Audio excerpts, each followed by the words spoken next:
The Christmas Cavaliers are a tradition that goes back as far as the Fire Emblem franchise itself. The Lord is accompanied by one green and one red Cavalier. In celebration of this tradition, today I'm going to see if I can beat Fire Emblem Awakening by using Sully and Stahl as the two main units for my entire run. Here are the rules. Number 1, Sully and Stahl are my main two combat units. Number 2, Sully and Stahl need to be paired with other characters. This increases the size of our team to 4. And number 3, I must recruit Sully's daughter and Stahl's son. And number 4, because Chrom is mandatory to deploy in every chapter, and I don't want to play the game without a staff user anyway, I'm just going to pair up Chrom with a staff user in every chapter. I used Frederick to clear the prologue as quickly as possible, and wouldn't you know it, our first recruit Sully is already here. She joins the chapter alongside Virion, who I will not be pairing her with. This is a fantastic pair-up that I use all the time on Lunatic Plus, and I don't want to repeat the same thing that I've done so many times before. As you can see, I am restructuring my team in order to allow Sully to fight everything on the map, so she can get all of the experience. I named my tactician LeBron for this playthrough, because his only contribution in this run was giving LeBron's sword to Sully. With Frederick's pair-up, Sully is capable of trampling over everything on this map. After defeating the boss, she proves herself as one of the most valuable characters in our army already. Hey, I've got an idea. Let's have her fight most of the war with just support from Stahl, their spouses, and their kids. Next up, we have Chapter 2. If you're actually watching the video and not just listening to the voiceover, you probably noticed that I'm not playing on Lunatic Plus. In fact, I'm not even on Lunatic. I'm not even playing on hard mode. That's right, I'm actually playing on normal. So let's talk about two things. Actually, three. First of all, Stahl is here. Say hello to Stahl. We'll get back to him later, and what I want to talk about is Chapter 2 in normal mode. It is so different from the higher difficulties. The enemies stand there and let you attack them. As a result, this becomes a free training ground for any unit you wish to use, which is great for us because that's exactly what we're trying to do here. And secondly, until the pair-up partners for each characters join, I'm just going to allow them to pair up with anyone who I want or I need them to in that chapter in order to get the stats that I want. So I'm not using Sully and Vake as a permanent pairing, but I am allowed to use Vake's strength and defense bonus here to help Sully if I wanted him to. I'm going to use Frederick and Virion instead. I like the defensive benefits that they give, and as enemies begin to upgrade their weapons and level up their stats, we're not going to be able to tank their damage effortlessly for the entire game. I'm focusing on getting my weapon ranks for both Cavaliers to D rank so I can use better weapons, especially the Javelin that I'm going to be getting soon. After the battle at the bridge, Sully and Frederick are going to take a break to have a nice little chat with each other. They've been fighting together until now, and Sully decides to challenge Frederick to a friendly battle. Despite the fact that she almost never loses, she's unable to beat Fred, but he remains humble. And that brings me to my, fifth point, is that this is a lore-focused playthrough. It's not really meant to be a challenge run, so keep that in mind as we head north and move on to the next chapter. As we play through Chapter 3, I want to use Frederick and Kjelle as my temporary pair-ups. Chrom is going to be paired with Lisa in the staff-using position. And now's a good time to talk about my planned future permanent pair-ups. As I mentioned earlier, I don't want to reuse the awesome Sully-Virion pair that I know is already good, and I don't want to do the same pairings that everyone always does. We're going to avoid Sully with Gaius and Donald for the sake of giving Pegasus access to her daughter. I want to be more unique and more creative than what everyone else always does all the time, and I want to take advantage of the specific unit identity of a few special characters. So first of all, let's talk about Kjelle. You might not know this, but she's actually a very neutral unit. She has 0 strength and 0 magic modifier, and most of her parents, if you're building in a specific direction, give very similar offensive mods. If you wanted to maximize her damage, you would pass down Axefair with Vake and make her into a Wyvern Lord with the highest strength mod that she can possibly have. However, the difference between her damage with Vake as a father and the next best strength or magic-based father is not very wide. It's like 2 or 3 points at most, and in a lot of the other cases, it's just like 1 point of damage. So I'm not going to spoil who I picked yet, but I am going to give you a little teaser. I'm going to be making Kjelle into a Sage with Magic +2 and Tome Fair, and also take advantage of the Paladin class line. If you can guess who I'm using as a dad, leave a comment below right now. Later on, you can see if you were right. Now we finally have to talk about Stahl. I know he's been lingering in the background for the past few minutes as I was giving an overview to Sully, but let's check him out. Stahl is definitely a more physical weighted unit than Sully. He's stronger and he has better defense naturally. Unfortunately, one of his weaknesses is that he has pretty underwhelming speed compared to most other candidates, and this can hurt on the higher difficulties, but here we can still make great use of him. By the way, if you're wondering why I'm playing on normal mode, it's actually for 2 reasons. First of all, I want to relax and take this playthrough easy. I could see this becoming a series in the future where I take pairs of units and send them through the game together, and for me, the fun of doing this is following along with the story, the supports, the relationships, building creative characters in ways that I don't normally use them. And in the sandbox of normal mode, it's a lot easier to do this without having to stress about my builds being super viable or enemies being way too powerful. Additionally, I can clear the game faster on normal, which allows me to do more of these playthroughs, which allows me to make more of these videos. As someone who has already conquered Lunatic Plus and regularly showcases my skill at the highest level, I don't really have any hangups or any ego about thinking that if I play on normal, it's somehow going to destroy my Fire Emblem street cred. And the other reason I'm playing on normal right now is that I'm actually currently working on a separate challenge, which I'm not even 100% sure is possible, not even on normal mode. So in order to familiarize myself with the stat benchmarks and enemy behavior on normal, I decided to do this run first. Ironically, having not played this game on normal in almost 10 years, my biggest weakness is going to be lack of game knowledge, despite knowing the game up and down on the higher difficulties. We finish beating up our own allies from Regna Faro, and then we get an invitation to meddle with international politics, and that's the end of Chapter 3. Before heading to the arena, Sully and Stahl take an opportunity to spar together. Although Sully is worried about Stahl's lack of dedication to training, she makes some cool references to the original Christmas Cavaliers, Cain and Abel from Fire Emblem 1. After this, Stahl goes to share some of his insecurities with Kjelle. However, Kjelle ends up focusing on his own problems and leaves Stahl hanging. Well, there's not much else to do for now. Let's head to the arena. I grab a bronze and an iron version of each type of weapon that all my characters can currently equip, since I finally have access to the shop, and I swear we will talk about Stahl soon. In fact, let's do it now. Here's some footage of me clearing Chapter 4 and Side Story 1. So, aside from his weaknesses, Stahl has some remarkable strengths. First of all, he's the only character in the Shepherds who can access Luna, Astra, and Bowfair while holding a longbow. You might not understand the significance of this, but in late-game Lunatic Plus, there are going to be enemies who are nearly impossible to fight safely at 2 range, like enemy sorcerers with Vantage and an absurd crit rate, combined with the ability to hit you once or twice before you even attack them, and you can't even remove them with a single character. You might even need to worry about Vengeance when you send the second character to fight them. The longbow is pretty much the best solution in the game for these types of enemies. So having late-game snipers prepared to help with difficult removal is going to save you a lot of headaches later on in the game, especially if you don't want to recruit a second-generation character to do it. I don't think Stahl is the best character for this role, but it is something that he can do, and adding Luna with Astra to a character who has high strength can help immensely on saving those longbow charges. When Luna or Astra procs, you only use 1 weapon charge. Yes, even in the case of Astra. The more often Stahl removes an enemy by only using 1 longbow charge, the longer your longbow is going to last. Additionally, Paladin is one of the best support classes in the game. Back row characters who are purely acting as a support gain 1 major advantage. Their speed stat stops mattering, and this means Stahl's low speed stops becoming a flaw. In essence, by becoming a pair-up Paladin, he becomes the best version of himself.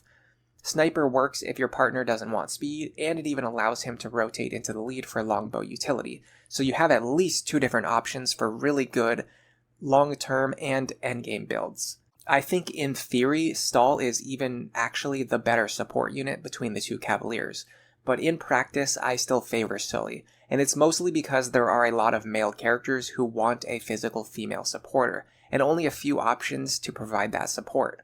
On the other hand, there's only a few female characters who want a male physical support unit, and there's plenty of male characters who could take that role. In essence, the gender ratio of the characters in this game, while technically balanced, is actually lopsided when it comes to physical versus magical units, and this puts Stahl a little bit behind Sully in terms of value due to an artificially created supply and demand issue. However, that's not everything. He is a great candidate for a father, one of the better in the game, possibly even in the top 3 or at least top 5, it's hard to say.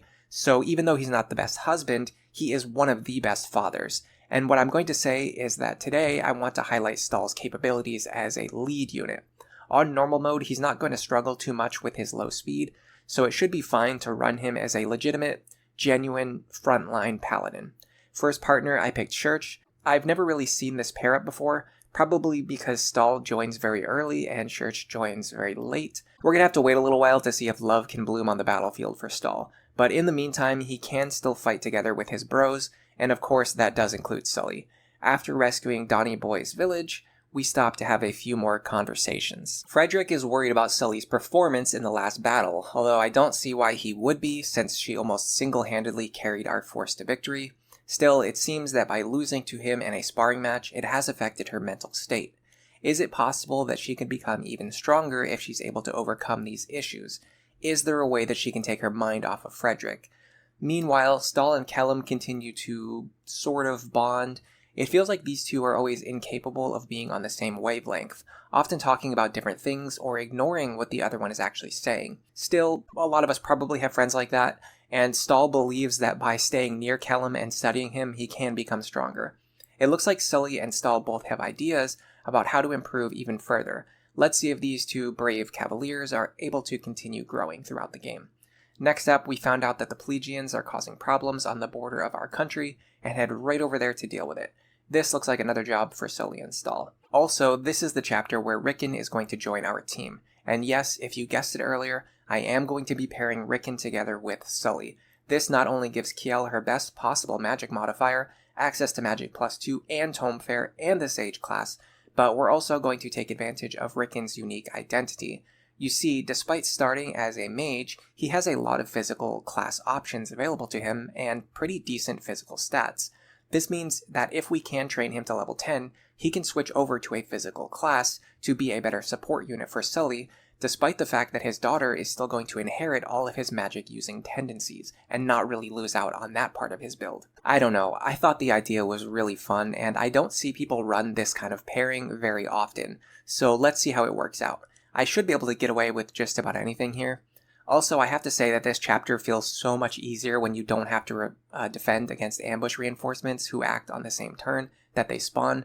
And don't worry, I'm not becoming normal pilled, but it's just an observation. I'm actually one of the people who probably has more tolerance, more patience, and even genuine enjoyment from how ambush spawns work in the game than most people in the Fire Emblem community. And I'm going to be back to my Lunatic Plus roots soon enough. Maybe I'll try another Iron Man in 2026.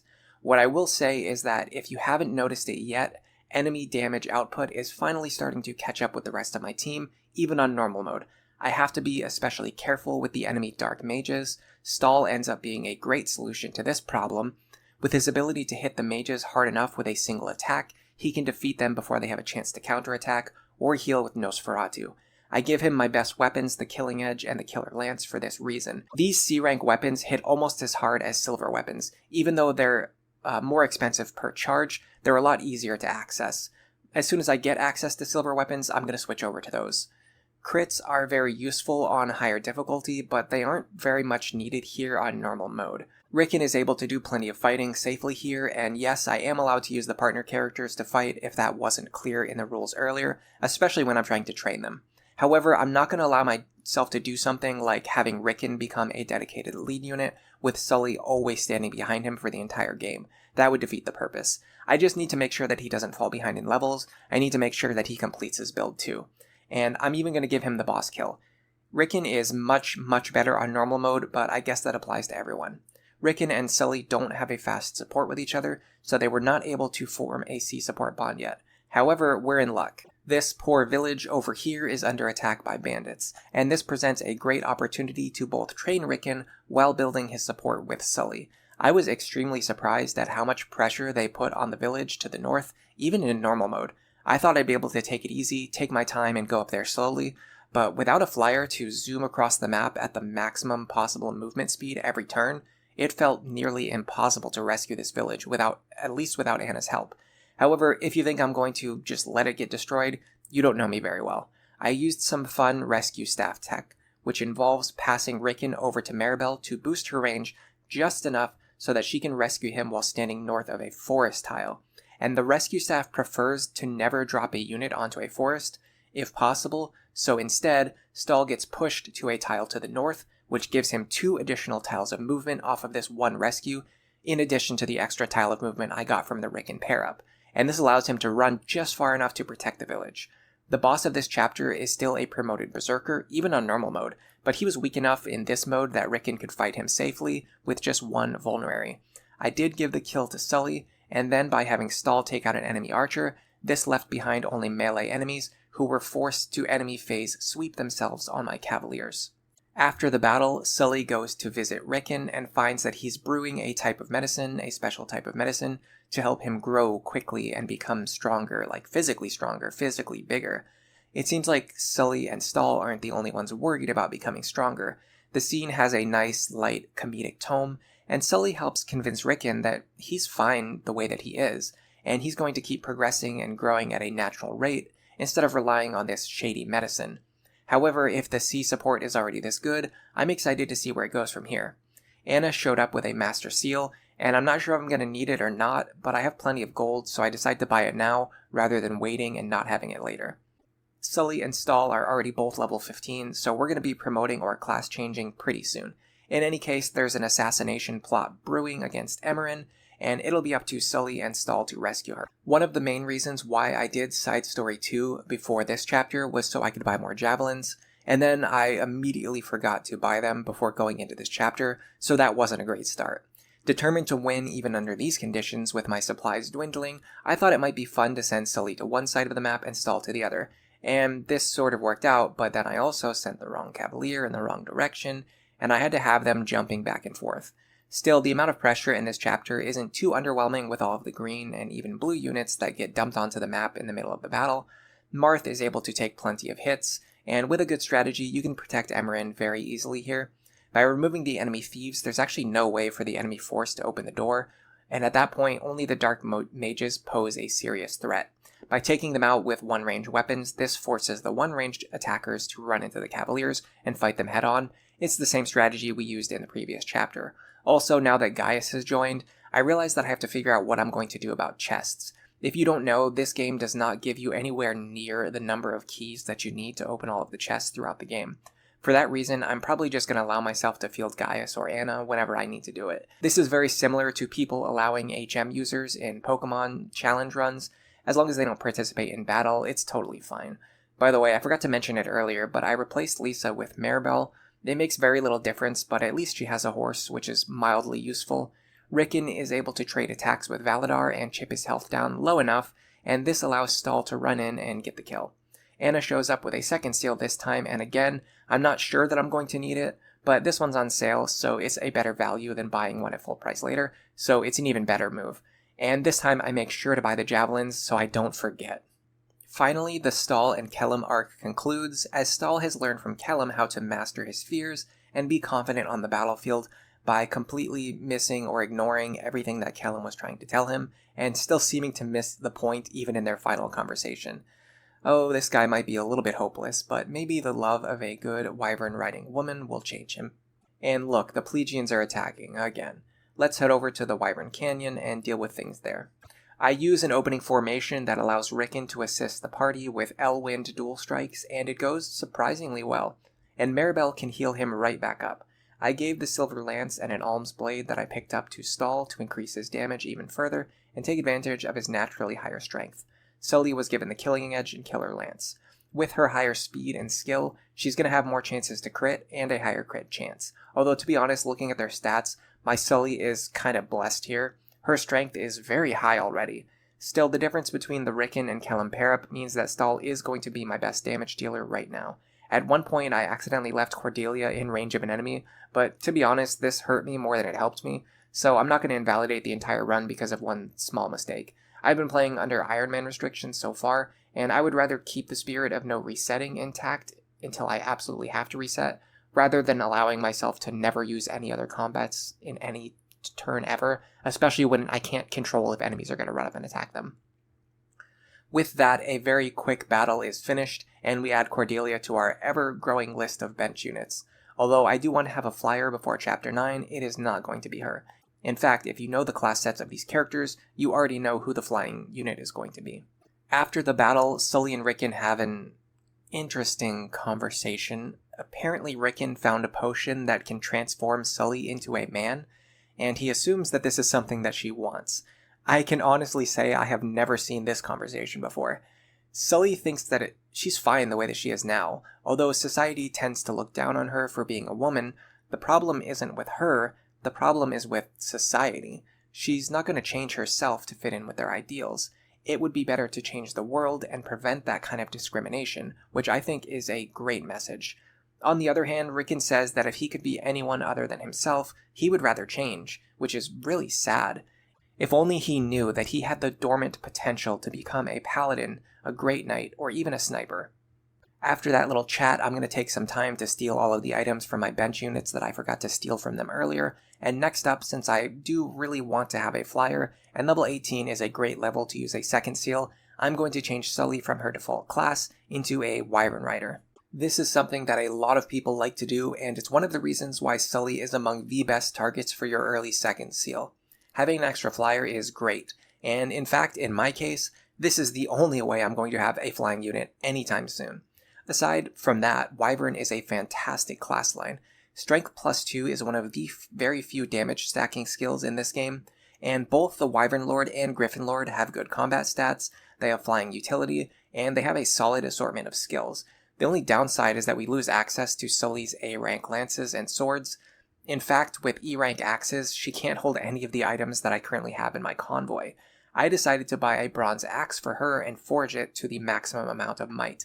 Now technically with discipline, we can get her to D-rank axes very soon, but one thing that I noticed is that with only 2 characters in my army, technically 3 if you count Rickon, it's very easy to buy the best equipment in slot for all of my units. Plus, seeing an E-rank axe with 9 might is awesome. I couldn't resist. After this, we head into the desert to rescue Noe and Gregor. In this chapter, you're also going to get the first guaranteed Master Seal and second seal of your playthrough. We're going to use this second seal on Rickon very soon, and Stahl is going to want to promote as soon as possible too. This chapter would have been a lot slower if we were stuck with Cavaliers, but thankfully Sully's new ability to fly and Rickon's desert movement gives us a lot of options. I decide to let Sully and Rickon handle most of the early part of the map. Stahl is just going to be protecting Maribel with Kellem's support. We rescue Noe and Gregor to keep them out of the way. We use our flying and desert movement to our advantage, and before long we transition into the bottom section of the map. The problems with linked AI on higher difficulties are completely absent here, and it makes this into a free section where we can give the experience to whichever units we want. I have Rickon and Sully grab the Master Seal, pass it over to Kjelle so that Stahl can use it later, and then we're going to go grab the second seal for later use. Back at camp, Saul and Sully are continuing to train together.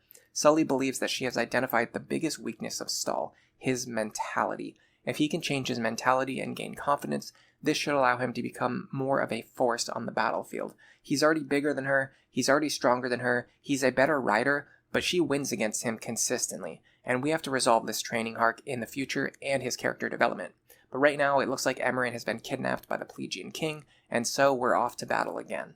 I was considering earlier whether I should keep Rickon in the mage class for one additional chapter to take advantage of his desert movement, but in the end I decided to change him to Cavalier right now. He can spend this turn paired up with Sully while providing strength, speed, skill, and defense to her, and this is supposed to be a run that highlights Sully.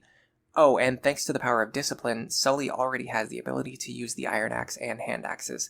Having this pair fly across the map gives my team a lot of momentum, and I have no problems with doing this. On the other hand, I'm a little bit more worried about Stahl. He has to pick up Kjelle and slowly make his way across the desert using this path on the right-hand side. I suppose he'll catch up with Sully eventually. It turns out I had nothing to worry about. After a little bit of combat, I was able to promote Stahl into a paladin, and fun fact, if you didn't know, Libra will actually recruit himself if you drop Chrom on the ground and leave him within Libra's range. I also tried to let Rickon get a little bit of experience and weapon experience, but the kid just refused to dual strike, so I ended up having to rotate him into the lead to get him a few combats. Him and Sully pulled off an awesome enemy face sweep against the Wyvern reinforcements at the top, so that was a lot of fun, and meanwhile I was struggling while trying to figure out a way to recruit Saria. I'm so used to the higher difficulty modes where she comes running at you, So we just ended up standing there in a stalemate where neither one of our teams could reach each other. But then I remembered that Chrom is literally attached to a unit with high resistance, so I used Maribel to bait out Saria, and then recruit her on the next turn. My plan was to have Rickon fight the boss for some chip experience, but Sully was dual striking a bit too much, and I didn't want Rickon to steal the boss kill experience. As a result, I had Stahl run up and finish off the boss to end the chapter, to get the juicy boss kill experience onto my new Paladin. After that, we get a tragic scene where Emeryn sacrifices herself so that Gangrel will no longer have a hostage. In the aftermath of this battle, Rickon and Sully have another chat. They've been fighting side by side a lot lately, and it looks like Rickon's training as a Cavalier has started to pay off, and even Sully has noticed that he's growing, both physically like he originally wanted, but also in terms of his maturity and his attitude. And one thing I've noticed from this playthrough is how much Sully tends to be a supporting voice for the people she befriends, often helping them overcoming things like self-doubt in order to gain more confidence. It's a very centralizing personality trait for her that I never noticed as much before, but it makes sense that a character who has so much confidence like Sully is really good at helping other people find their confidence, work through their emotional issues, and mature as people. I grab the killer axe from Libra and I head into the next battle. Discipline is such a nice convenience perk, and it's great that Sully can already use this powerful weapon. In fact, I hand Rickon some of the extra iron weapons because he's already able to use those as well. His personal strength isn't amazing, but the class bonus from Cavalier already made him into a decently effective fighter. Have you ever seen a run where someone uses the early second seal to target Rickon of all people and it actually pays off? This run is absolutely magical. I was a little bit worried about our ability to chase down all of the thieves on this map with only 2 good carry units, but it turns out having both of those units be so good at combat, relatively speaking, makes it fairly easy to run down those thieves while ignoring most of the other threats.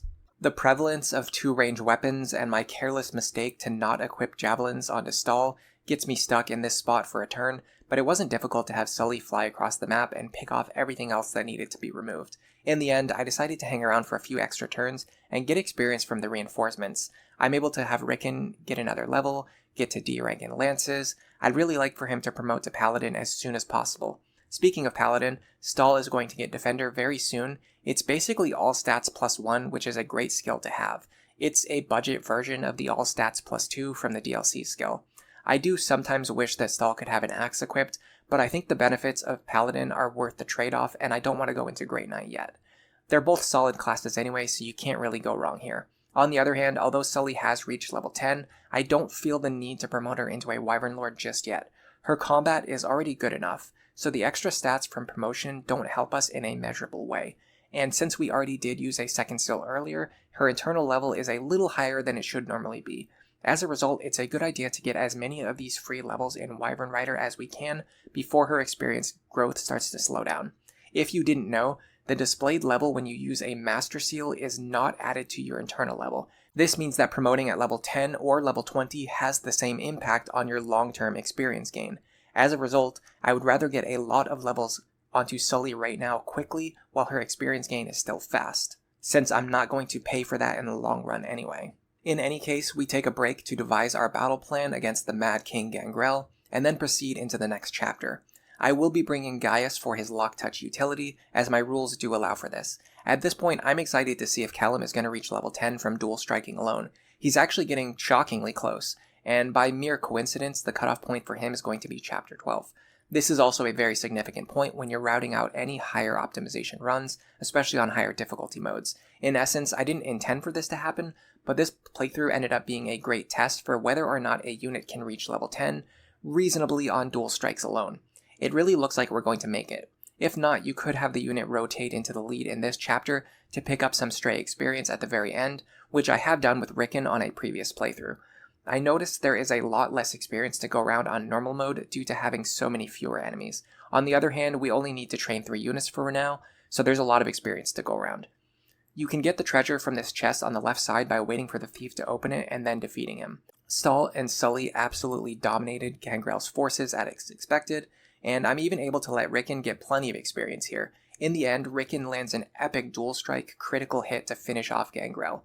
Who needs Chrom when you have this mad lad, am I right? I'm going to send Gaius forward to grab the other chest before we finish off the map, and after the battle ends, there's a 2-year time skip.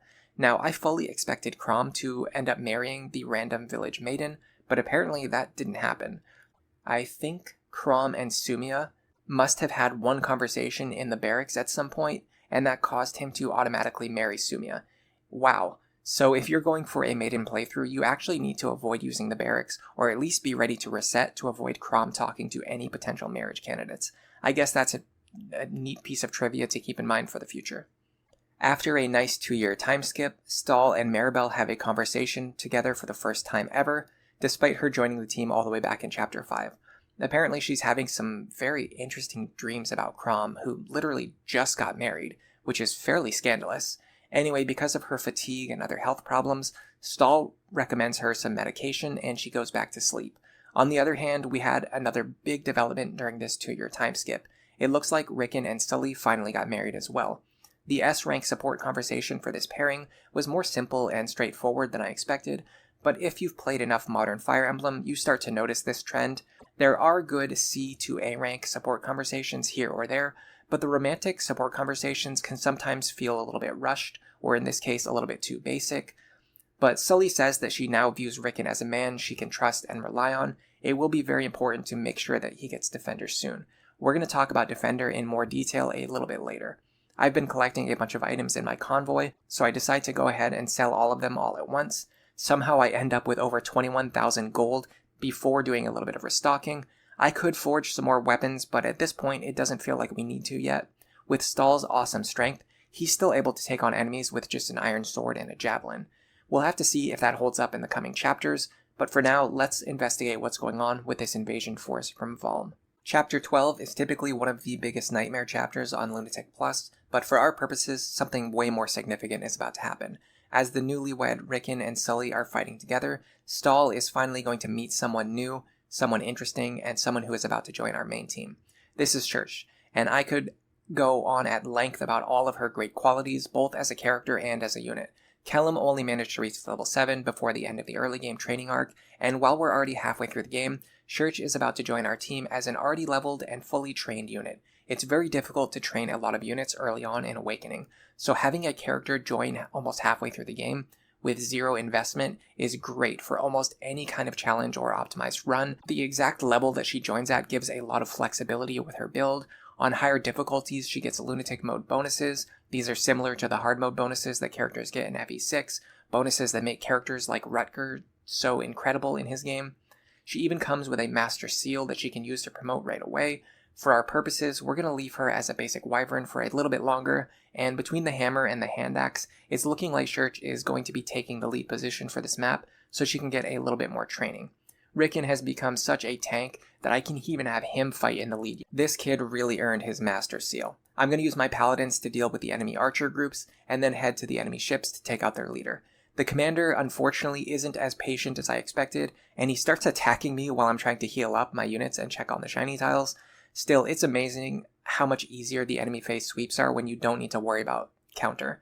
This ends up being a chapter all about the support partners as we raise both of their levels and their support ranks, and we're going to transition into a phase of the game where we're working on building up these marriage-based supports. Stahl and Cherche also have a slow support, so I'm not able to get their C-rank support yet. This is a great time to restock on items. We were burning through hand axes like crazy, and in general, I didn't have enough spare axes for Cherche to equip herself, so I recognized that flaw and I reorganized my inventory.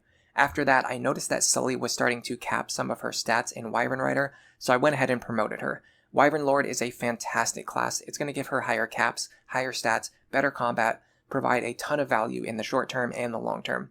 For Cherche, I figured it's better to promote her now too, because in her case, she's going to be going into Griffin Rider. It's technically a strictly worse class than Wyvern Lord in a lot of ways, but I can have her learn Deliverer and pass it down, so that Gerome won't need to go through the Griffin line himself. I wish that she could give plus speed to Stahl as a pair-up, but she doesn't have any great options for that, only Valkyrie. On the other hand, at least Griffin gives an extra point of movement to our Paladin. By the way, does anyone else think it's weird that a Wyvern somehow changes into a Griffin when these characters promote or change classes? I mean, in the case of Cherche especially, she has a Wyvern named Minerva who is a big part of the narrative. So did Minerva evolve into a giant bird like some kind of Pokemon? Or did Cherche simply stop riding Minerva into battle? It's a mystery that won't ever be answered. In this chapter, the Plegian defector Henry joins our team, although I guess he's helping out with the Valm invasion, so maybe he's not technically a defector. Imagine if Henry was actually sent to Chrom as a Plegian ally. That would be such a funny concept. I'm going to use my paladins to deal with the enemy archers and my flyers to deal with most of everything else, just like we did in the last chapter. During this battle, Rickon and Cherche both start to show their value as units, not just as para partners. I was especially happy that Rickon finally gained access to the Levin sword. There was absolutely no reason why he needed to actually use it, but I was really excited, so I had him equip it anyway while fighting the boss. I'm going to try to be more careful with my rare items in the future so that I don't burn through expensive weapon charges, but I can't believe we're already halfway through the game. They say that time flies when you're having fun, and I suppose that's really true for this playthrough. After the battle, we learn about the doomed future by watching about 5 consecutive cutscenes before Lucina also joins. Like all of the other royal family members and main characters, she's going to be going right to the bench for this playthrough. Meanwhile, following the story of the characters we care about for this playthrough, Cherche finds Stahl sniffing her dirty laundry, and they have a cute conversation about all of the different customs and culture of their respective homelands. Honestly, I really wanted to make a joke about the game not acknowledging the fact that Stahl was sniffing her laundry, but then Cherche actually comes right out and says it. The writers knew exactly what they were doing here. Oh, and by the way, Rickon finally got Defender, and just in time, we finally gained access to Side Story 8, where we can recruit our next unit. Kjelle's master has been standing up to the local tyrant, but he eventually lost when his wife was taken hostage. Kjelle challenges the tyrant to a duel, but when she shows up, it turns out to be an ambush, and we have to save her. I'm going to promote Maribel before going into this battle. I can't believe she just reached level 10, but it really shows how little healing is needed to get through normal mode. I start by having my units spread out and move into the fort. Kjelle should be probably fine if we don't reach her quickly, but there's no reason to risk it. This is still technically an Iron Man style run. Gaius is going to be mandatory again for this fight because there are chests that we need to open. This is actually a great example of the bizarre lack of chest keys in Awakening, which massively inflate the value of Lock Touch. You cannot buy chest keys or find them anywhere in this game, aside from a few very, very early on, and you usually don't get enough chest keys in any of the maps to open the number of chests that are in that map. So if you do not bring a Lock Touch unit, you are out of luck, my friend.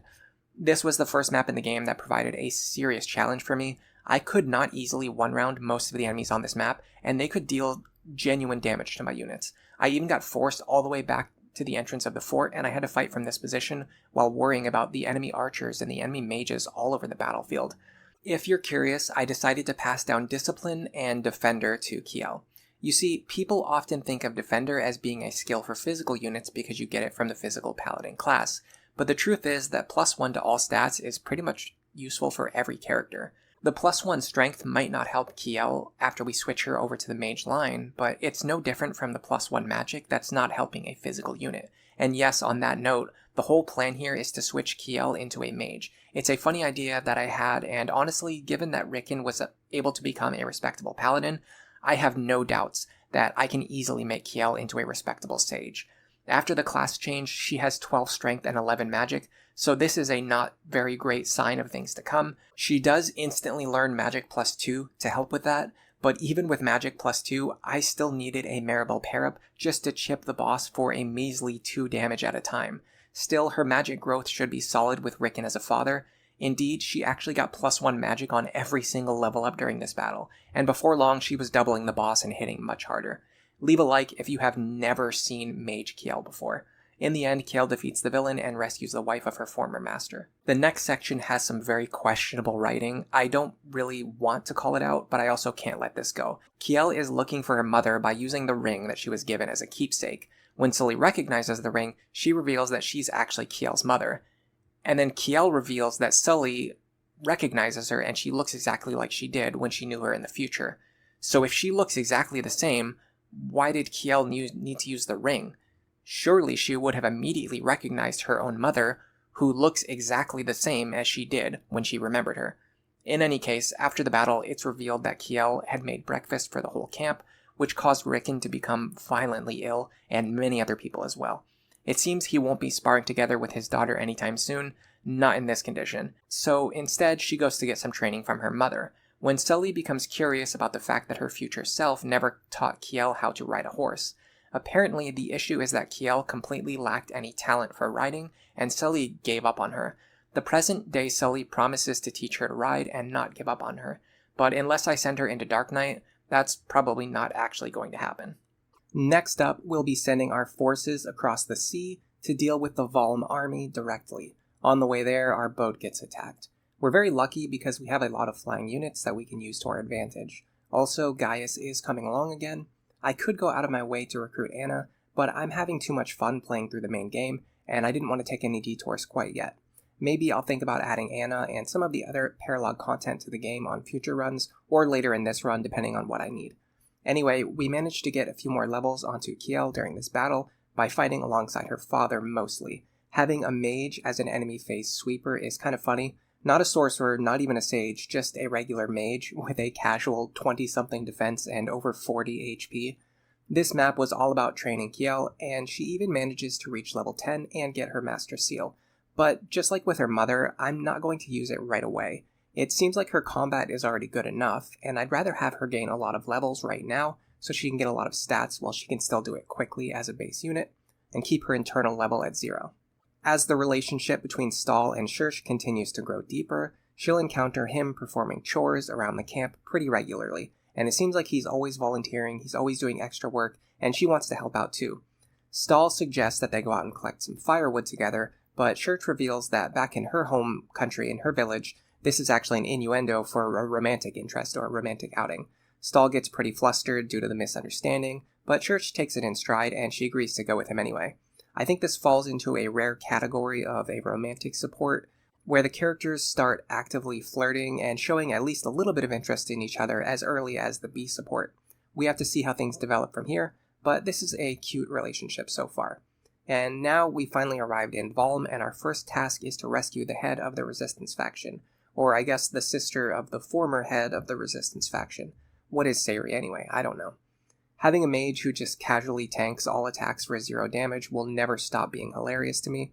It looks like her brother was turned over to the enemy side by this weird threat that if he doesn't join their team, the Valm army are going to attack his sister, but then he's helping them with battles to capture and attack his own sister, so I don't know what's going on with this guy. Because Kjelle's defense stat was already capped at the end of the battle, I decided to end her training arc here and promote her to a sage. We'll be using a combination of battle and staff experience to get to Tome Fair, which means that she won't need to be stealing most of the combat experience from other units anymore, because she can get it from using her staff now. On that note, I give the boss kill to Cherche so that she doesn't start to fall behind the rest of my army. She's probably technically my weakest combat unit right now. After the battle ends, Rickon comes to speak to his daughter again about her cooking. It seems that she's lost all of her confidence and completely given up because she doesn't want to accidentally hurt anyone with her terrible, toxic cooking. However, Rickon encourages her to keep trying and offers to help teach her so that she can improve her skills. Between this and the horseback riding conversation with Sully, it seems like Kjelle, unlike her mother, struggles with a lack of self-confidence, especially in her skills. I take a quick detour over to Anna's side story chapter so that I can recruit her. The actual purpose of this battle is to raise support points between Stahl and Cherche. Because of her late joining time, it's getting pretty difficult for them to build their S support within a reasonable amount of time. I want to hurry up, and I need to recruit Gerome before it's too late to start training him. So we're using this map to help out with that purpose. Plus, it can help Cherche gain some levels as well. Also, this doesn't really matter for me right now, since I'm already pretty far into the game, but there is a useful shop here that sells all of the steel weapons. It can be helpful, especially if those annoying Risen show up and they block one of the other shops that you need to buy steel weapons. After that battle, we unlocked some more conversations. Sully and Kjelle have been continuing their horse riding practice, and Kjelle is unsure if she's actually getting any better or not. On the other hand, Sully is more worried about something else. She doesn't understand why the future version of herself would say something different or act differently than her current self. This inconsistency between timelines is an intriguing concept for sure, and could easily be used to excuse things like the behavior of current-day StaRrche not being nearly as bad as the stories we hear about future StaRrche. In fact, in general, I would suspect that all of the characters are darkest timeline versions of themselves in the doomed future, for obvious reasons. In any case, Stahl and Cherche's relationship continues to develop, and we're treated to a great A-rank support conversation. Honestly, this would serve as a very well-written and touching display of platonic friendship between a man and a woman. Even if you chose to develop it further, which we're going to do, it really stands out as a basis for a great romantic relationship in the future. They often say that you should marry your best friend, and if that's true, I think this pair, which built their connections through interest, hobbies, and developed that strong bond of friendship first, is a great place to start. But we can't deny they've basically been flirting for the longest time already, so I guess in this case it was inevitable. Next up is the Mila tree. This map can often be devastating on higher difficulty modes, and has caused many people, myself included, to completely abandon a run, due to their team being too weak to get through it fast enough. Thankfully, without any ambush spawns to worry about, we're in pretty good shape here on normal mode. Instead of slow and steady wins the race, we're going to use our typical strategy up to this point. My high movement flying units race up the Mila tree, and then I switch my grounded units into the lead anytime that I need to worry about archers. Having said that, I'm not going to leave free experience and support ranks hanging on these branches, so I decide to go back and fight the reinforcements.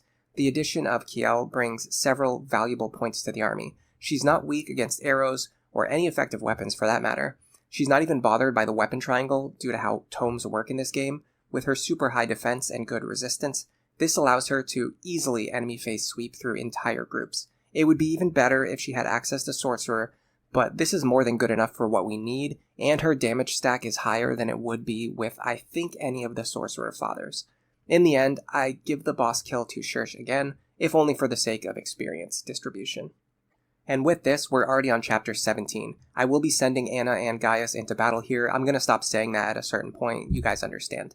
Two of the main points that make this chapter a bit tricky are the chests that need to be recovered, and the ambush spawns that you need to deal with later. However, interesting fact, the thieves will only loot the chests in the top left corner, and there are no ambush spawns that reach up here, especially if you block the two stairs on the left side. As a result, seizing the top left corner of the map as quickly as possible and controlling this zone in the top left is the secret to meeting all of your objectives with the least amount of resistance. Due to the high number of archers, we're forced to rely on our ground units a lot more in this map, but it's not a bad thing, it's just a point worth noting. Later on in the battle, some green units appear and then transform into red units. This is a clever reference to the fact that green units are the most annoying, frustrating mechanic in the Fire Emblem franchise, oftentimes behaving so self-destructively that they might as well be enemies. Well done. I'm starting to consider what I should do with Stahl. If I was going to run an archer build with him, this would be a great time to do it. However, that would put more of an emphasis on Cherche going into the late half of the run, and I really want this to stay focused on Stahl and Sully. As a result, I decide to send him over to Great Knight. His axe training arc will begin now. In the end, I decided to give this boss kill to Rickon, and I considered using the Beast Killer here, but the truth is that the power from the effective weapons simply isn't needed on normal mode. In fact, the same logic often applies to the Levin Sword here. Rickon is unquestionably our best Levin Sword user. He's pretty much the best of any Generation 1 character, excluding Robin, of course, and there's just never a time to actually use it, because I can use a Javelin instead. Still, on a higher difficulty, I think this Levin Sword utility, and especially something like a Beast Killer access, would have way more value. Finally, the time comes for our confession scene. The Stahl and Cherche romantic support feels a lot more fleshed out than the Sully and Rickon one. Maybe it's just me, but this confession seemed to have a lot more dialogue, a lot more explicitly romantic text, flirting, emotions, openness of their feelings. It's interesting that Cherche was being very realistic about their relationship, and she even questions whether Stahl is actually ready to make such a big commitment to something that will overhaul his entire life. Most of the other support conversations do not approach the topic of marriage with this level of maturity. And as touching as this one was, it ends with a nice little joke about feeding Stahl to her wyvern if he ever breaks his vows. Apparently, it's not just Saria in this game. Cherche has a bit of a yandere side to her as well. Hilariously, I happen to be standing right next to the tile where Gerome's paralog spawns. I swear I didn't do this on purpose, but it gave a nice visual effect of the map opening up immediately after the confession. For Gerome's skills, I'm going to pass down Deliverer and Defender. We've already talked about why all stats +1 is good, and Gerome is getting strength +2 in his natural class line. Plus, since his movement is going to be a bit limited, I thought that Deliverer might help with his potential movement issues. In this chapter, we're tasked with defending some villagers from the invaders who have come to the Wyvern Valley. Unlike the villagers in Side Story 2, where you really only need to rescue one of them, and the others give junk rewards like sticks and rocks. All of the villagers in this paralog give really good rewards, with the capstone reward being a seraph robe. It's really worth doing. We're going to aim to use our high mobility flying units to cover the full range of the map quickly and try to save everyone. By doing this, we can get all of the great rewards that this map has to offer. In the end, Gerome reveals that he has come back in time in order to set Minerva free. In the future, most of the wyverns were wiped out, and he wants her to remain here in the timeline where she can be with her own kind. He also has a cold attitude toward his parents, saying that he already came to terms with them passing away a long time ago. Well, with regards to his parents, let's hope that he can become closer with Cherche and Stahl in this timeline, and maybe get to know them in a way that he couldn't do in the Doomed timeline. As for the wyvern, funny enough, this narrative plays right into my intended gameplay goals. I'm going to be ditching Jerome's wyvern class and changing him into an archer pretty much right away. I want to start training his bow rank as quickly as possible. I'll also buy him and forge him some bows that he can use while training. For the foreseeable future, Gerome is going to be paired up with his mother as much as possible. He can either dual strike from the back row or rotate into the lead to get the benefits of Deliverer and Defender while he's paired up. On top of the +1 move that he got from his mother's Griffin pair-up, we have an incredible 8 movement base class infantry unit. This guy can outrun a Cavalier on a horse. Enough said. And that brings us right to Chapter 18, whose footage is playing on the screen right now as we've been talking about Gerome. One of the key points of this map is to bring 2 more thieves and set up a heist where you can fly across the map, grab the relevant chests before they crumble into the lava. If you're really tight for time and you can't clear out the enemies fast enough, you could even have your units open the chest and then rescue them back to safety. Check out my Lunatic Plus stream of this chapter for a great showcase of how to solve this map on even the hardest difficulty mode. Here, on the lowest difficulty, it presents less of a challenge. We deploy Gaius and Anna again, and we're even able to get some good training for Gerome. I had Sully fight against Yenfei.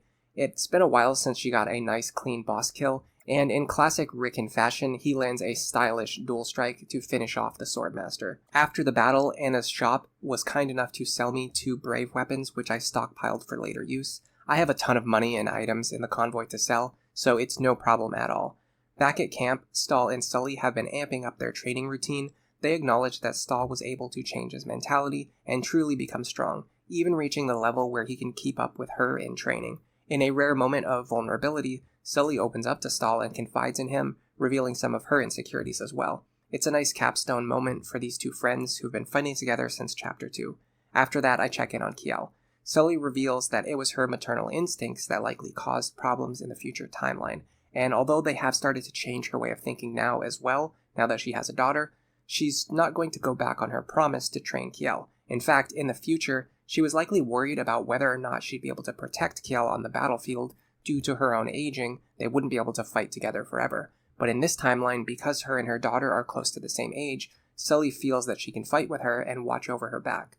After that, Kjelle goes to visit her father, and as they continue the lessons to develop her cooking skills, it seems that her food isn't tasting much better, although maybe it's at least not making people sick anymore. However, more than that, she's just happy because she feels this must be what it's like to have a family, to be able to spend time with her mother and father again. Her approach to meeting her parents in the past was almost the polar opposite of Gerome, but they do say that opposites attract. I should probably start working on the Gerome and Kjelle support soon. This felt like a good time to take a detour and complete Side Story 3. I have my full team, and Gerome is badly in need of experience, support points, and weapon rank. Something interesting to think about when deciding on your builds for child characters, this version of Gerome technically has a lower strength modifier than if he had Vake as a father. However, with the addition of Defender and Bowfair, he gains an extra 6 damage. This is more than enough to make up for a slightly lower strength cap. Additionally, since he can get into Sniper, he can use the longbow, which is something that Vake's Gerome can never do. When people talk about Stahl being one of the better dads, this is the kind of thing that we're on about. You have to look beyond just the caps, and even Stahl's caps are pretty good. Next up, we've got a Walhart boss rush to look forward to. I'm going to need to defeat his entire army and the Emperor himself in 2 consecutive battles. Before the fight, we take a quick break in the training yard. Gerome has noticed some flaws in Kjelle's form and technique while practicing, and offers her a suggestion on how to fix it. This scene feels like 2 edgy party members competing to see which one is least interested in working with others, and who's better at being a moody loner. And the dynamic, it's pretty humorous, it's pretty charming. However, I do feel like Gerome is a bit more mature as a character, so there is a bit of contrast between the two. Kjelle's attitude is more blunt. It reminds me of the harsh part that she got from her mother, but without the warmth and the compassion and the care for others that we often see in Sully's supports with other characters. I can see how both of these two kids still have a lot of room to grow. Next, we're on to the Valm Castle approach. I grab my best effective weapons and head into battle. Walhart might be immune to effective damage, but these guys are not. And man, I really need to find a way to train Gerome fast. Every enemy on this map is promoted, and he's still a basic archer. Although his stats are fantastic for his level and his class, it shouldn't be too hard. I just can't wait to get both there. This is technically a defeat commander map, where we need to take out Walhart to secure victory, but I generally believe in getting as much experience and loot as you can before taking out the main boss. In this case, despite the battlefield being flooded with reinforcements, our group can handle it pretty well. That's not to say that it's a walk in the park. This was the hardest battle by far, so far. The enemies could actually damage us. In some cases, we needed our effective weapons to secure these kills. I even had to use some trade manipulation strategies, and I even used a rescue staff to get through this. The Levin sword ends up being useful for dealing with particular groups of enemies where the javelin just wouldn't cut it. We finally, for sure, had to rely on higher level strats, and I'm very happy with that. I also want to give another honorable mention and a shout out to Kjelle for quickly and very decisively becoming the best unit in my army. We all know that Sorcerer is a fantastic class for enemy face sweeping, but it turns out if you just have crazy high defense and really good combat stats, even Sage is good enough to do the same thing. The lack of Nosferatu ends up not mattering here, because enemies cannot damage her, and even if they could damage her, they cannot hit her. In the end, I was rewarded for my patience, as the last group of enemies to emerge from the forts are Wyvern Lords. Gerome gets plenty of experience for shooting them down, and he earns his Master Seal. I'll have him and Kjelle fight the boss group, and you get to enjoy the laggy, choppy animations that happen whenever any character casts a spell. On the very last turn, I hesitated for a moment and then gave the boss kill to Sully. If anyone deserves to take down the Conqueror, it's her. After the battle, I give Gerome his Master Seal and send him directly into Sniper. On normal mode, 1 to 2 range weapons are really fantastic, and there's less of a need for the utility of a 3 range or even a 2 range attack. It's not really that alluring to go into the Sniper class here, but still, this was my build and I'm committed to it. I noticed that all of my other characters already had all of their weapon ranks maxed out, so I decided to use all of my arm scrolls to get Gerome into A rank in bows. This will allow me to equip him with some really nice gear that should last until the end of the game. Back at the camp, Gerome is ready to have another chat with his mother before we head into the castle to finish off Walhart. Gerome continues to push away his parents, not wanting to get close to them. He laments about how he was unable to save the people he loved in the future. His mother gets him to accept that if he can't do everything alone, then he needs to learn how to work with others in order to achieve his current goals. With this, we're starting to make a crack in the shell that Gerome has built to protect himself. Since we're storming the castle, there's bound to be some good loot. You're going to see Anna and Gaius running around in this battle as well. Aside from getting the chests, my goal here is to defeat as many enemies as possible and try getting closer to my capstone skills and capstone supports on all of my characters. If you didn't know this, in terms of pure stats, Gerome is one of the best second generation characters along with Severa. The fact that he's already got better strength, speed, and basically all better combat stats than his mother is an incredible feat. Second generation units typically join underleveled and incapable of fighting, but with just a little bit of work, we can easily set up situations where Gerome can train. Before long, he could easily become one of our strongest units, just like Kjelle, especially once they get their fair skills. Speaking of that, during this battle, Kjelle gets access to Tome Fair. This gives her an awesome +5 damage stack on top of her +2 bonus from Magic +2 and +1 from Defender. That's an extra 8 magic damage before even accounting for her high magic cap, thanks to having Rickon as a father. This makes her an absolute endgame and postgame powerhouse as a Sage. For anyone who thinks that all of the characters in this game must be built in a certain way, let Sage Kjelle serve as proof that almost anything is possible. Her magic stat is already comparable with the strength stat of any other second generation units, and she's only going to get stronger from here. Once she caps her stats, she will have a better magic mod than almost any first generation character can ever have in strength or magic. And then you add her +8 damage stack on top of that modifier. This game doesn't have crazy +15 damage stack skills like in Fates, but this is the closest we can get to a really optimized damage dealing unit. And for some reason, I'm using it to just rip through normal mode, which is pretty overkill. But anyway, Gerome gets to land the final blow to Walhart in order to just barely reach level 4 while ending this war. We're making progress.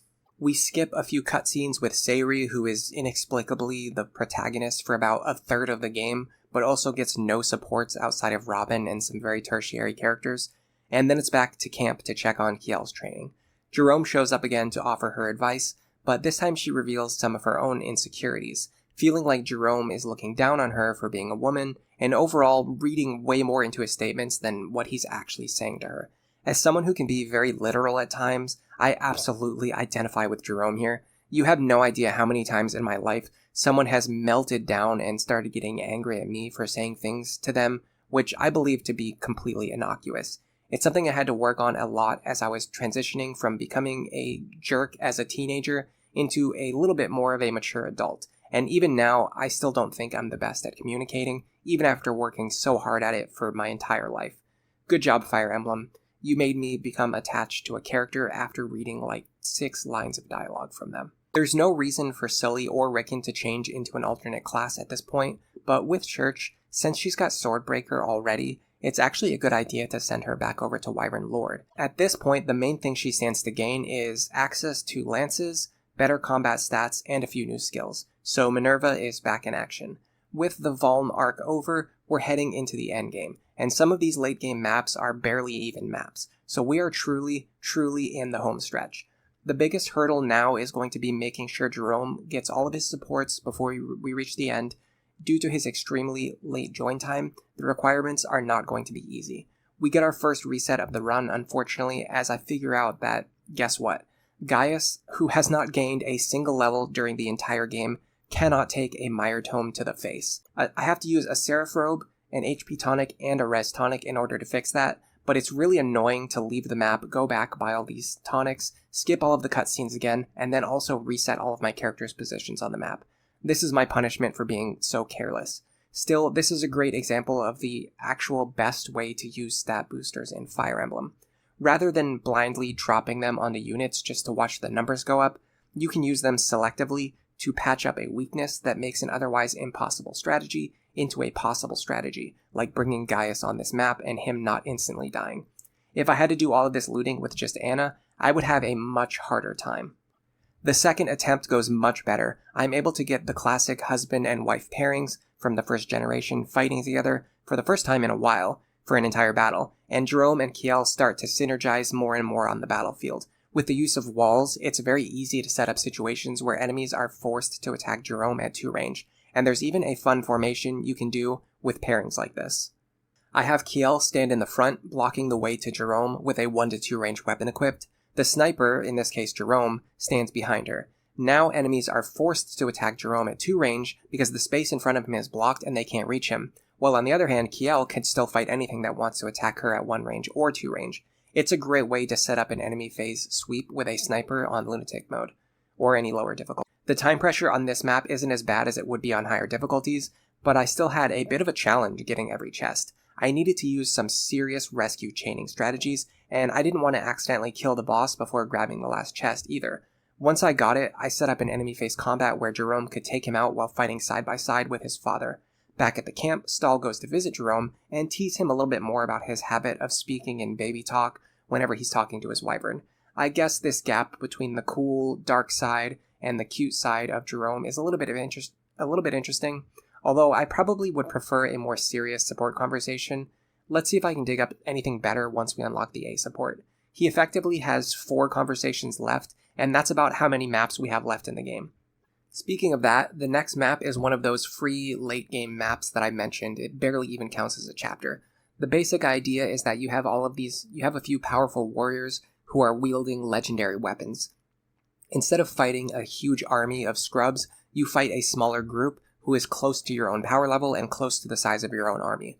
Most of them drop their weapons, so the more of them you defeat, the more legendary weapons you can get. You can also defeat Aversa in about 1 or 2 turns and instantly end the map with very little conflict if you want to. The enemies on this map are very patient and they will let you pick apart their formation with a good amount of leeway. Even on Lunatic Plus mode, you have a lot of time to take things at your own pace. Personally, I actually like playing this map out, getting the experience, getting the loot, and getting support points along the way. Having said that, I think a lot of people misunderstand the legendary weapons in this game and their use. The truth is that a forged endgame weapon will always be stronger than any one of these legendary weapons, and because they can't be forged, the legendary weapons end up becoming pretty irrelevant when it comes to post-game performance. Even though they have the downside of not being easy or even possible to replace or repair, they have a different value. Each one of them comes with more than enough charges to get you through the rest of the game, and that's what's important. You don't have to spend money to buy them, you don't have to spend money to forge them, instead you just use them as is. You can use them as really good placeholder weapons to defeat the endgame threats, and then once these weapons break, it's fine because you just forge better post-game weapons to replace them anyway. As it turns out, the ones holding brave weapons in this chapter might actually have a smarter idea when it comes to endgame equipment builds. And ultimately, my point is you don't really need to be worried about accidentally breaking these legendary weapons because they don't really have any long-term value. Anyway, unlike Walhart, Aversa is not immune to effective damage, so we just take her out with an Elwind Tome and a Steel Bow Dual Strike. So let's move on to the next. Back at camp, Kjelle has finally perfected her form for her Spear Thrust, which is a bit weird for a sage, but whatever, we'll take it. Gerome has been continuing to observe her, and finally gives his approval. To this, Kjelle admits that she decided a long time ago she would see Gerome as her rival, because he was apparently one of the best fighters in the Doom timeline. I guess him having some of the best stats in the game is no coincidence, and she's finally happy to have this approval from him. However, now that he knows that Kjelle thinks of him as a rival, he feels compelled to train even harder, which also inspires her to continue to keep up with him. It's funny how their relationship is a bit of a mirror to the Sully and Stahl companionship. Considering the focus of this run, we're actually seeing two kids who have a lot in common with each of these parents. Gerome has Cherche's cute side and her dark side, but also Stahl's care for others, and both of their dedication to perfection. Kjelle has the same complex as her mother, but with less confidence and more insecurity. Considering Rickon's insecurities, this feels like an inherited trait from her father. And the next battle is not going to be as much of a walk in the park, so let's get ready for it. We are immediately faced with a serious problem that I absolutely did not prepare for. Not only are Chrom and Robin mandatory deployments in this chapter, but they are given the task of fighting Validar alone. Yeah, my level 1 Chrom and Robin, who I did not train for the entire game, are now required to defeat a boss without any support from the rest of the army. What in the world was I thinking? How did I completely overlook this? Apparently, you can actually attack him with a Mire Tome. I looked into this, but with my group, that's just not going to be an option. And rescue stabs also don't work in this chapter. They are completely disabled on this map until the barrier drops. You can't even use them between the units on the south side. Going back to our previous discussion on stat boosters, I might need to use every single one of them on Chrom to make him capable of fighting Validar here. The problem is that he doubles me and he one-shots me by an extremely wide margin.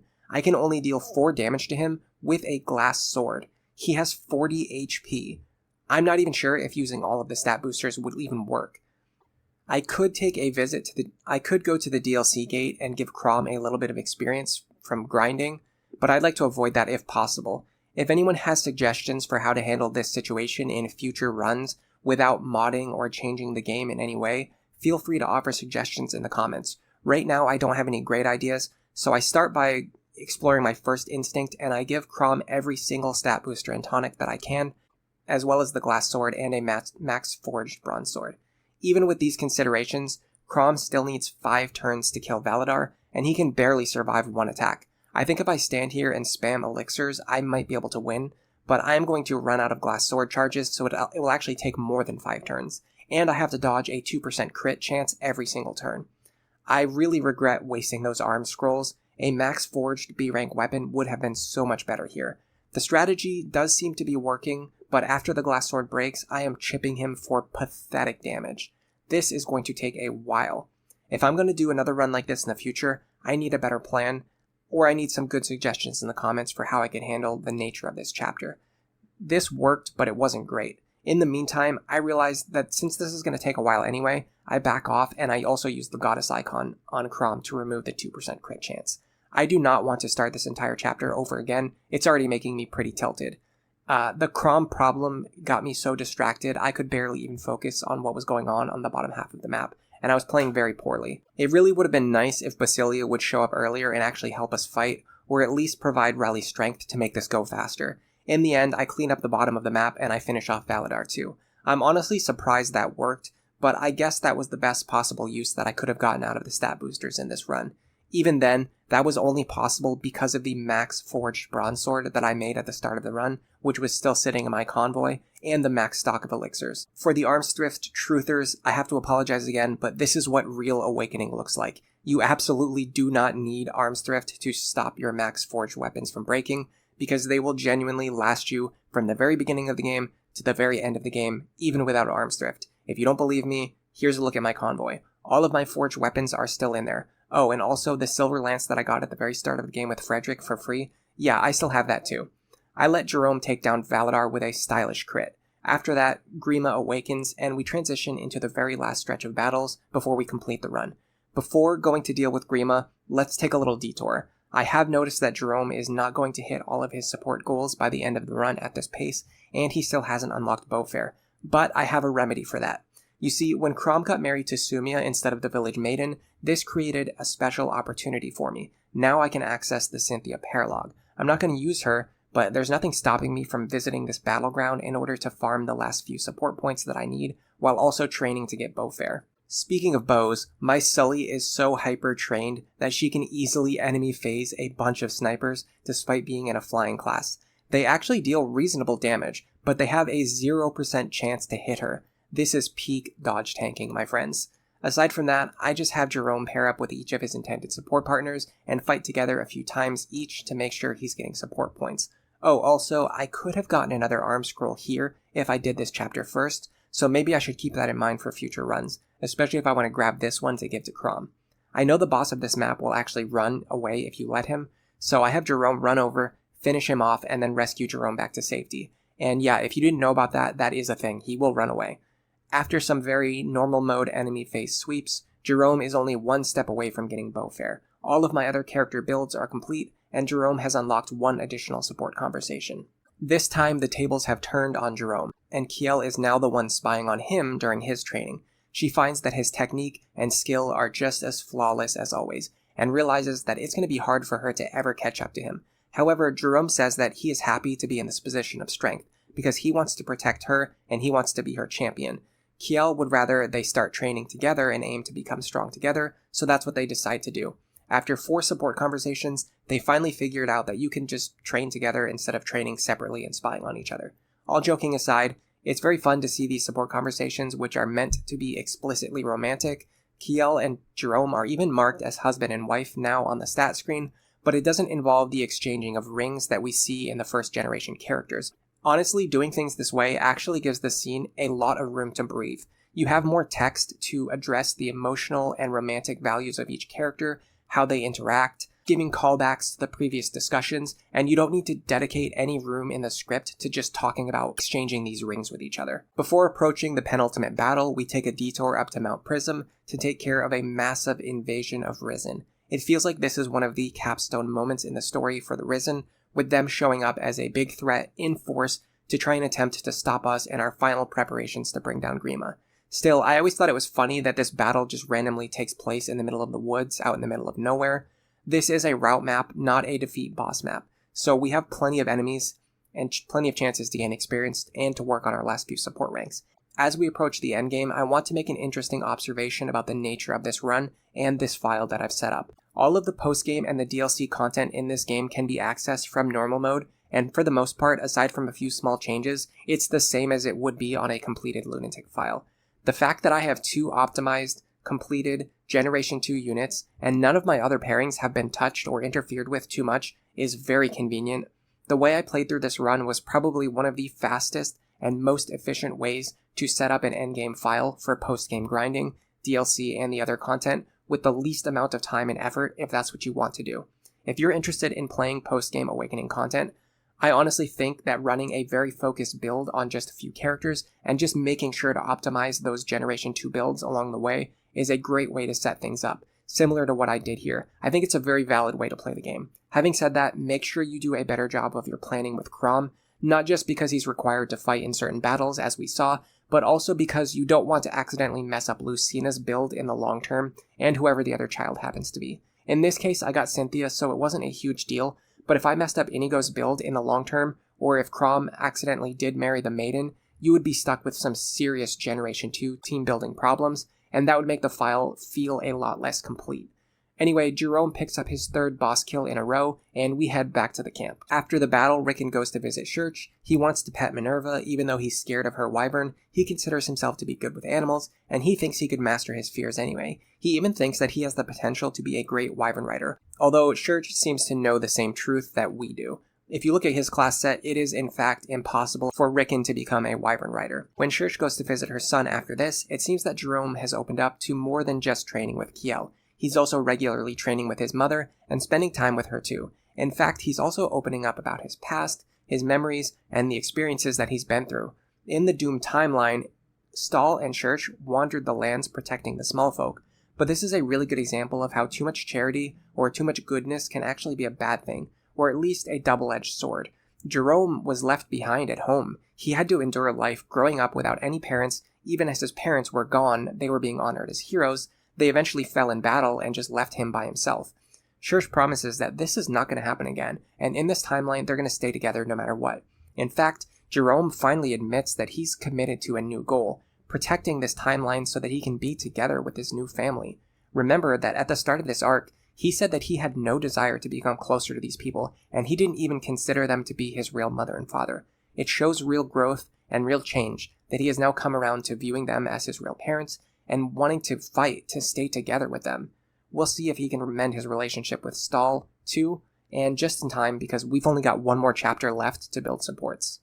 Next up is Origin Peak, and I guess somehow Aversa has returned. I'm going to go on record right now and mention that when you defeat a boss in a video game, and then they come back again later, this is one of my least favorite tropes. It can very, very rarely be done well, but more often than not, it just cheapens the experience for me. It makes it feel like there wasn't as much of a threat or as a significance in defeating them for the first time. In fact, the same goes for anime, manga, and most other media as well. I often find myself feeling like this villain has overstayed their welcome, whenever I'm watching shonen anime especially. Just wrap up your story arc and move on to something new and interesting. We do not need to drag out some villain's character arc over dozens, or especially not hundreds of episodes, just because they happen to be a popular character.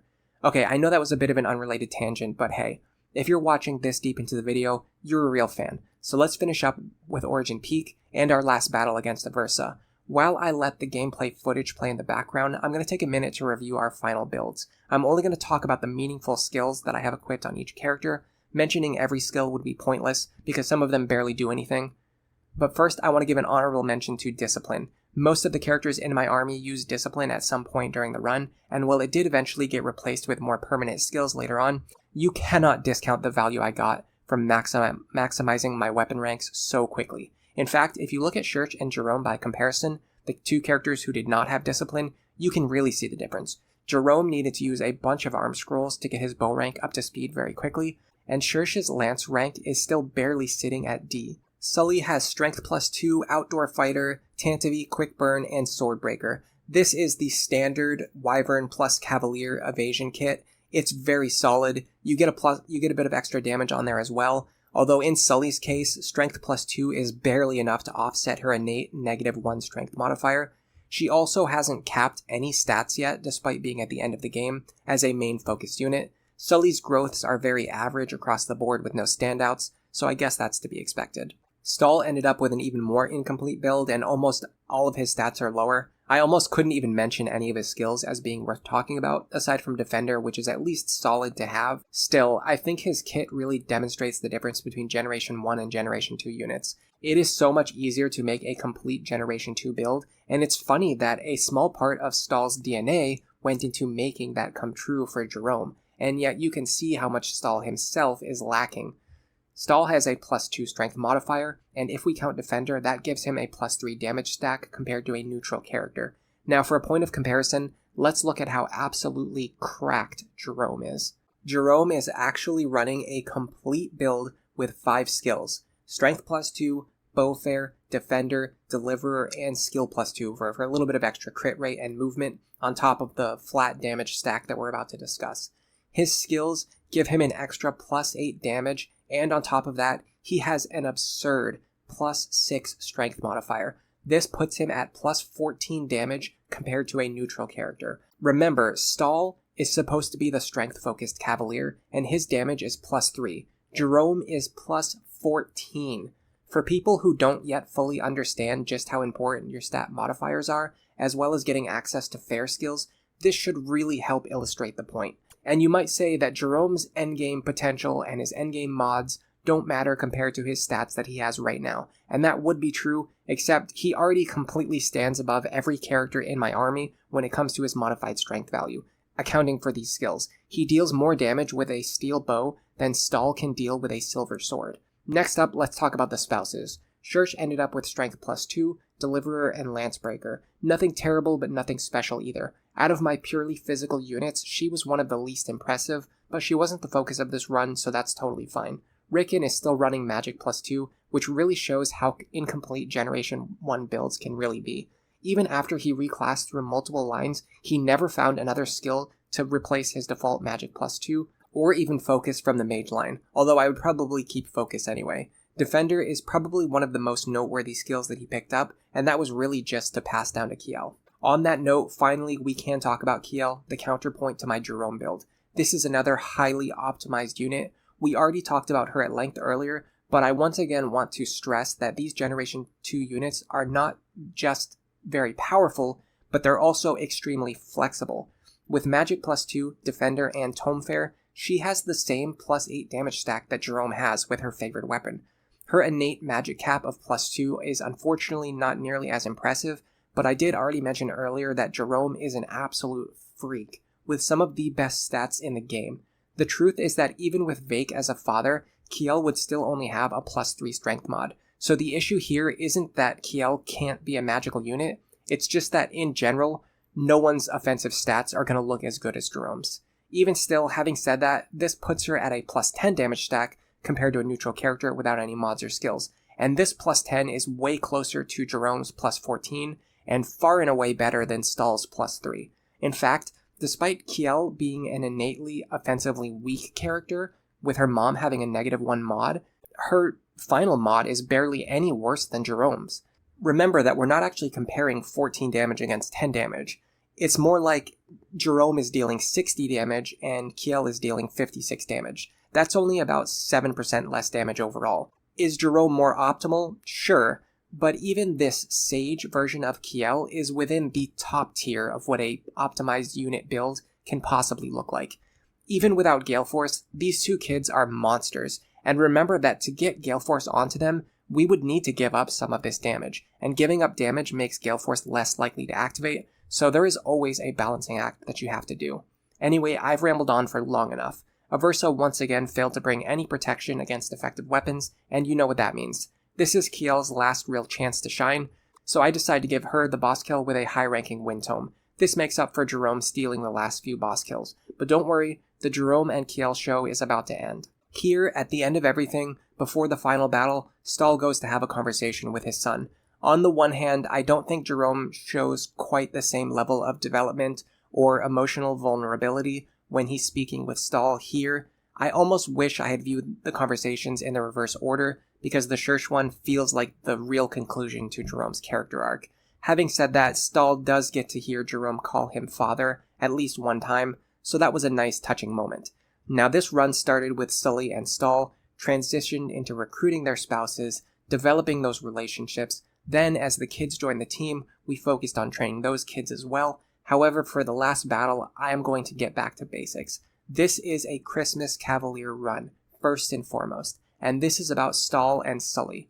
I'm going to forge them the best possible weapons that money can buy, and instead of having their kids dominate the final battlefield, let's have Stahl and Sully fight together to take down Grima, one last time, side by side.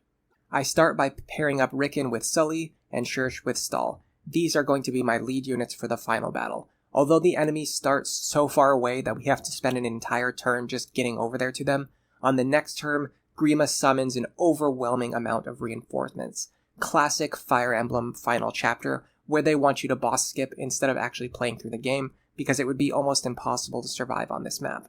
Stahl can't quite reach, but I will absolutely use a rescue staff to get him involved in the final battle. I have Maribel pull him forward, and then my sword Cavalier, now a great knight, uses his brave sword to severely damage Grima. Then Sully runs in to finish things off. She was our first character who joined, and she will be the last one to end things. Because Stahl did enough damage forever, I don't even need the Brave Axe. One final devastating hit from the Silver Axe is enough.